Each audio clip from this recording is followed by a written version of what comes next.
Good morning, YouTube. It is currently 5 a.m. in the morning. We have just arrived at the Herman Gulch trailhead, which is the starting point for, I suppose, maybe a few different hikes.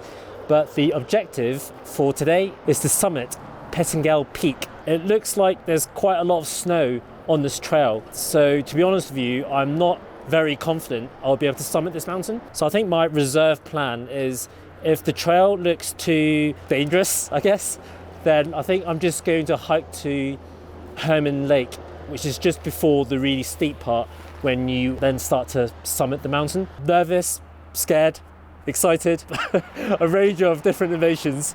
I hope I will be able to summit this. So yeah, let's go get it.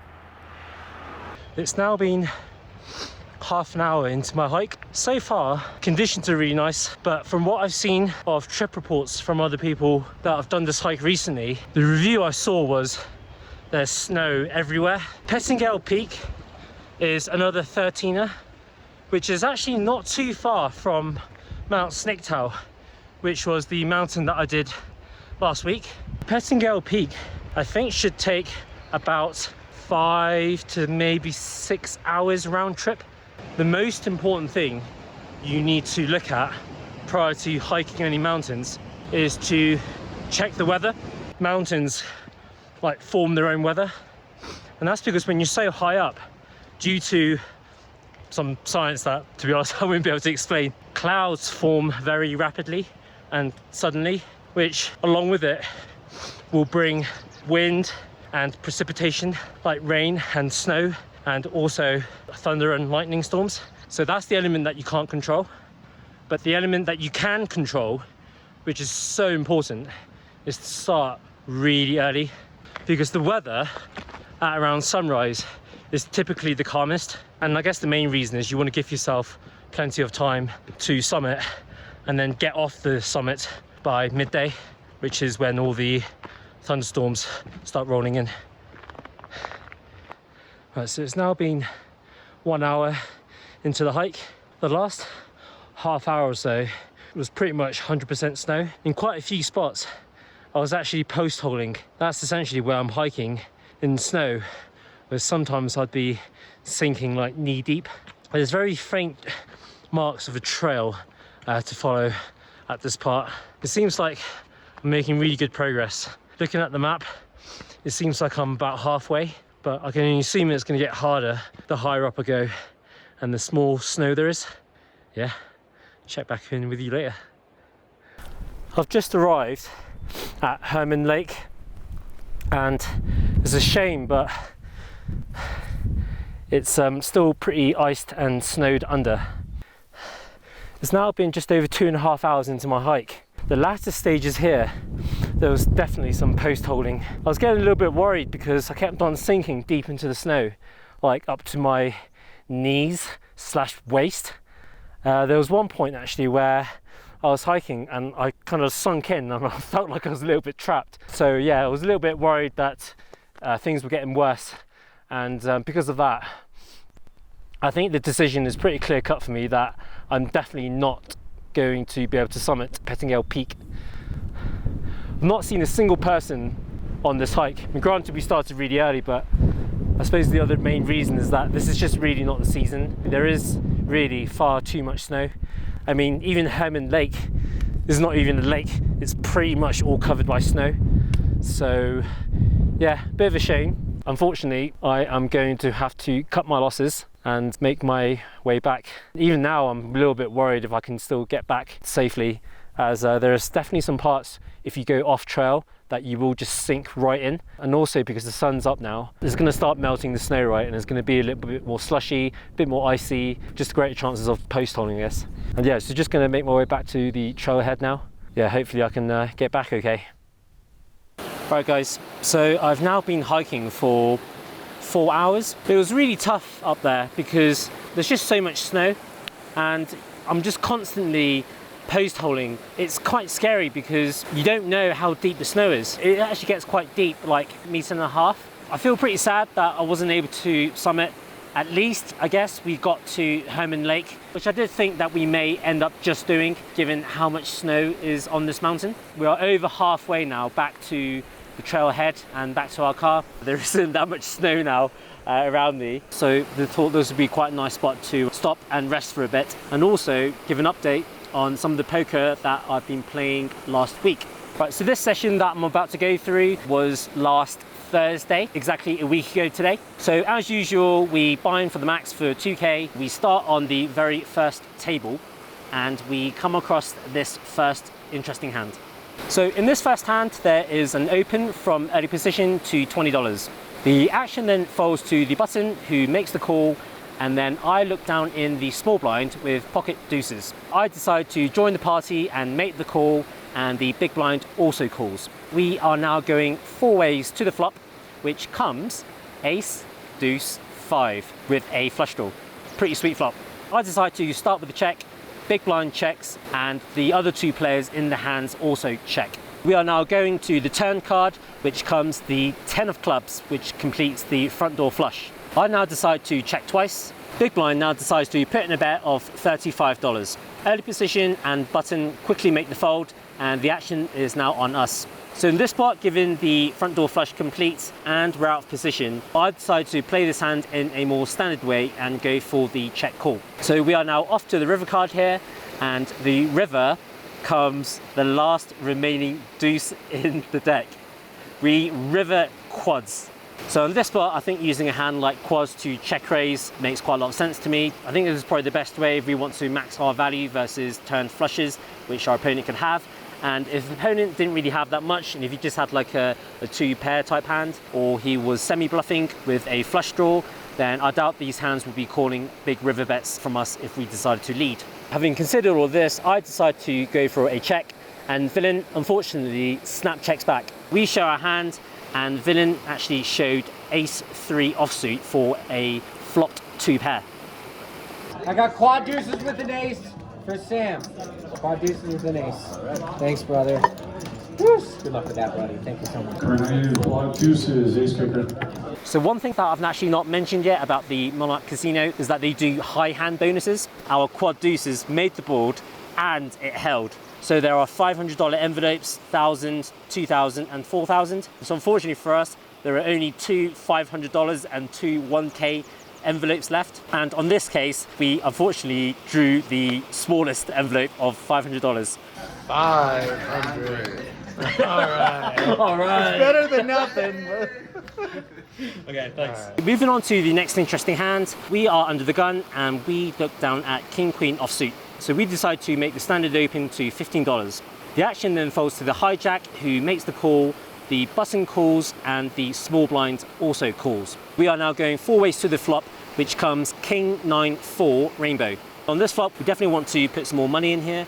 So we decide to put out a small C bet of $15. Apparently, it seems like there's more than 4 kings in the deck because hijack, button, and small blind all make the call. We are now off to a turn card, which comes an offsuit 10. Given that there are still 3 other players in this hand, I decide to slow down here with a check. The action then checks to the button, who decides to put in a bet of his own, and he decides to bet $50. Action then folds to me, and I think in this spot we do have a couple of options here. I think given the small bet sizing, my read on this guy is that he likely has a weak top pair. I guess the important thing is that I don't feel he has a super strong hand. So for that reason, I think we could argue for a check raise here, or we could actually just check call and then lead river. So in this spot, I decide to just continue with a flat call, and the hijack folds. So we are now going heads up to the river card, and the river comes a brick. On the river here, I think it's more of a case of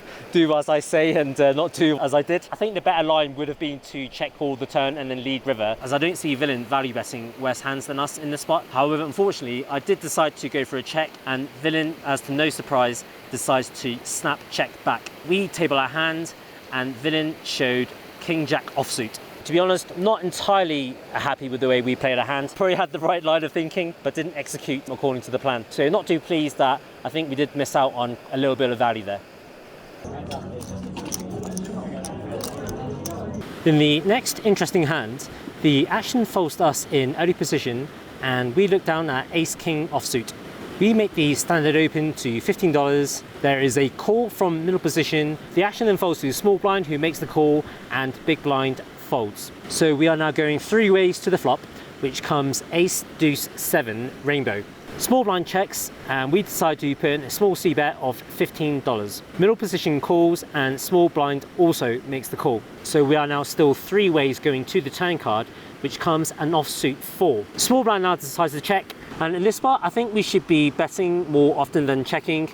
There are far more ace-x hands that we can get value from rather than the ones that have us beat. In terms of sizing, I don't like going for a large sizing here, given we are still multi-way, and we want to choose sizings where we can allow some worse ace-x hands to call and also minimize our losses if we were up against aces up or sets. So I decided to put in a double barrel here to $35. Middle position calls, and small blind also decides to call. So at this moment in time, I still think my ace king is good. However, I'm still conscious that there are quite a lot of bad river cards for us to dodge. So we are now off to the river card, and the river comes an offsuit king. So we now river aces up. Small blind now decides to check, and I think in this spot we can definitely value bet a lot more comfortably. I think even if the river came like a queen or a jack, would still be value betting. So to be fair, I don't think this river card actually changes our line. So of course I'm thinking about putting a bet here, and the question again is just on sizing. Again, I don't think we size up on this turn card because I don't really see what hands we would be bluffing here that we'd be betting small on the flop on the turn and then bombing the river. So in this case, I just want to target some worse ace-x hands here for value. So I decide to put in just a small bet of $50. Middle position then quickly decides to fold. So the action is now on the small blind, who then goes into the tank. Doesn't seem like he likes the situation, so I think from my perspective, I'm not really expecting to get raised here. And after tanking for a little while, small blind eventually decides to make the call. We show our hand knowing that we're pretty much always good here, and villain then mucks. So we get to drag in a nice little pot here.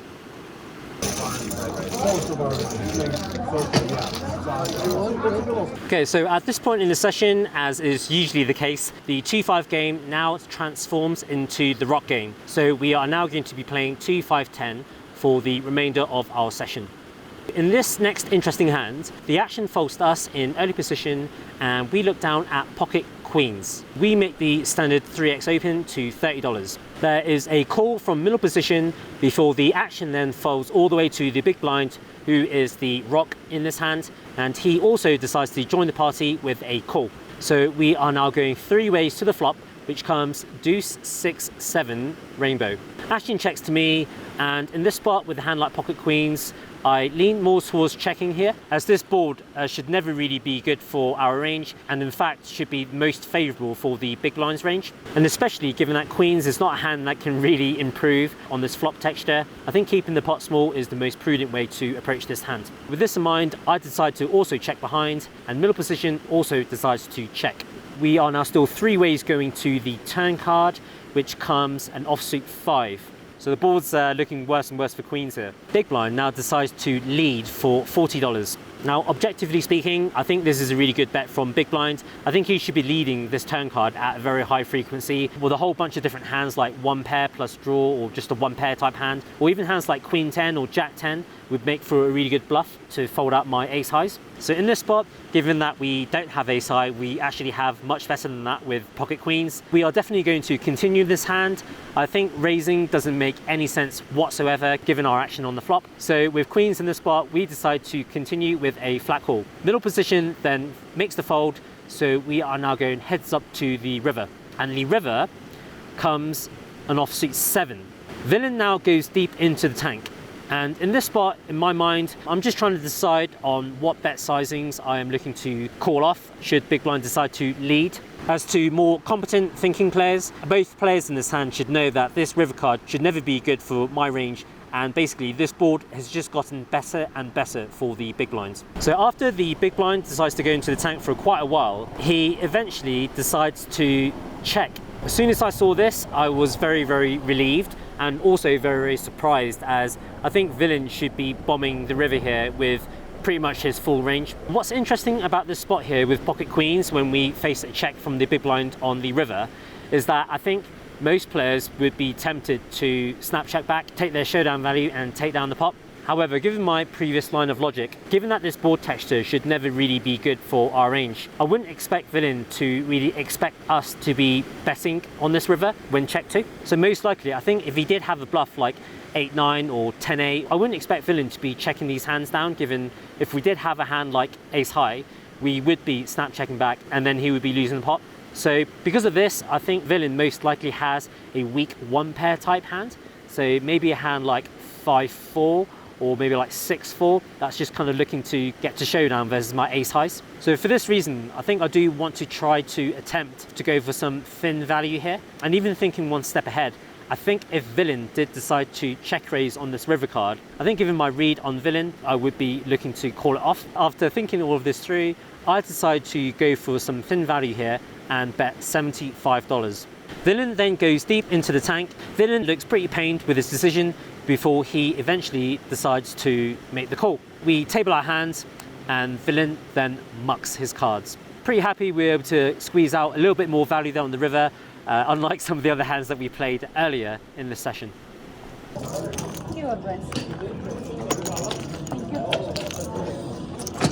In this hand, the rock is on the big blinds. The action falls to the cutoff, who decides to limp for $10. Action then falls to us in the small blinds and we look down at pocket kings. So we decide to put in a raise to $40. The big blind folds and the cutoff makes the call. We are now going heads up to the flop and the flop comes queen 4-4 with a flush draw. We decide to start with a pretty standard c-bet of $30. The cutoff then goes into the tank before then raising to $75. In this spot, I think we have a pretty clear decision here.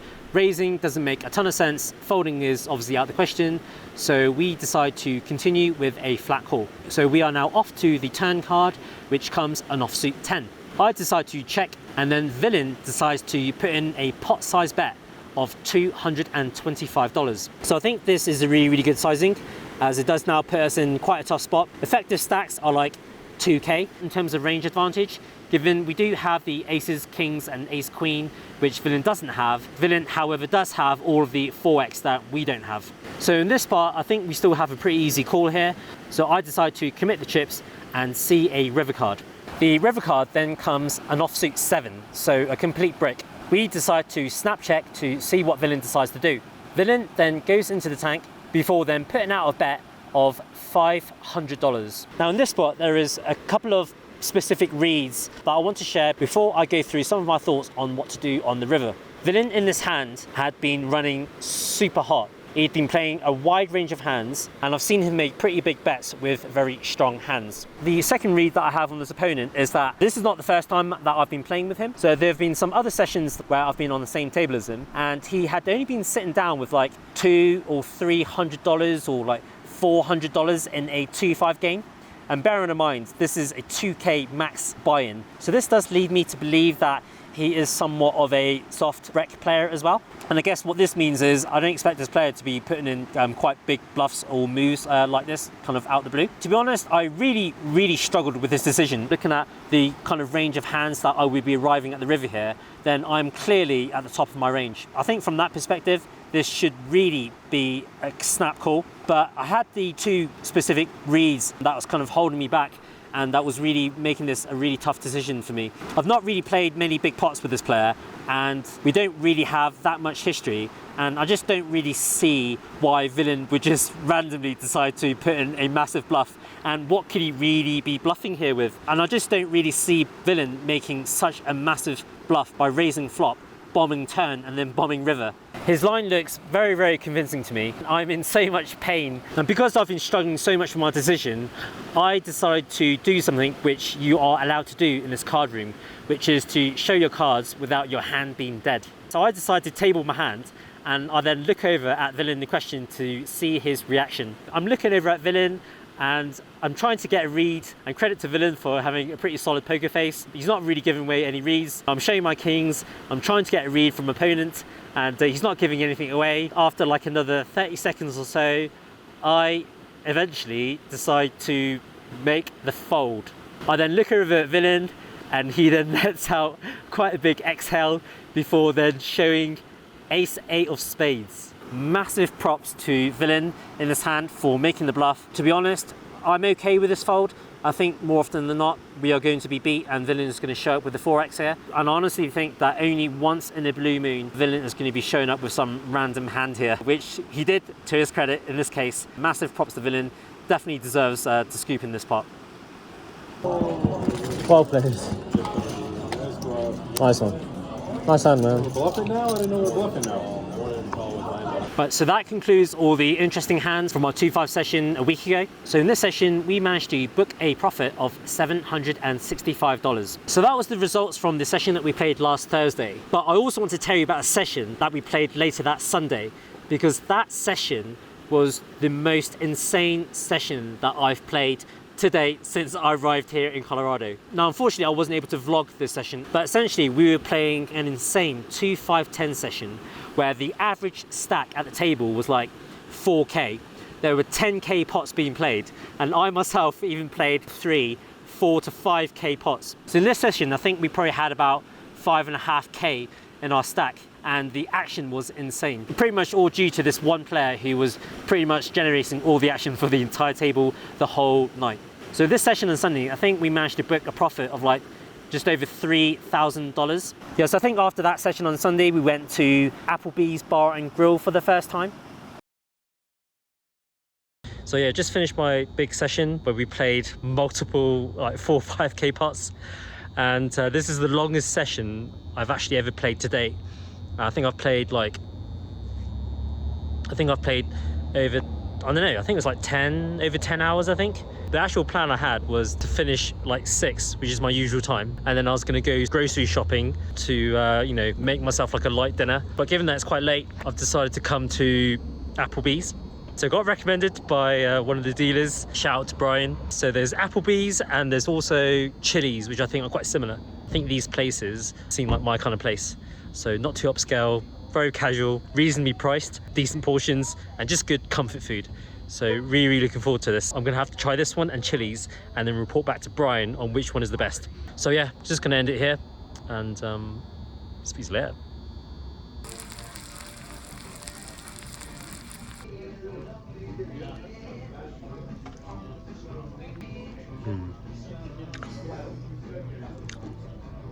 Look at my eyes, man.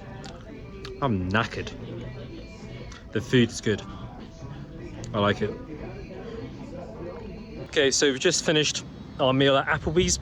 I'll be honest with you, I would say it's not like amazing, right? But it is pretty much what I think, exactly what it says on the tin.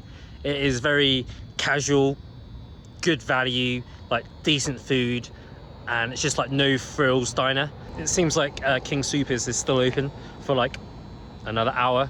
So I think I am going to do some grocery shopping. It's getting late now, guys. I will catch you later.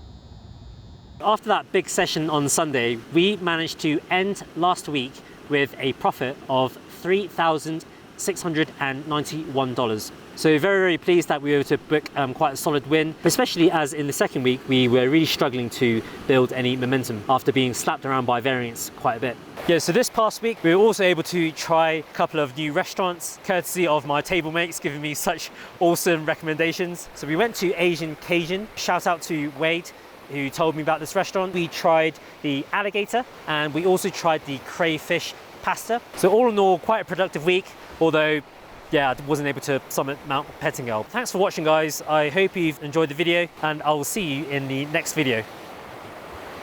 Peace.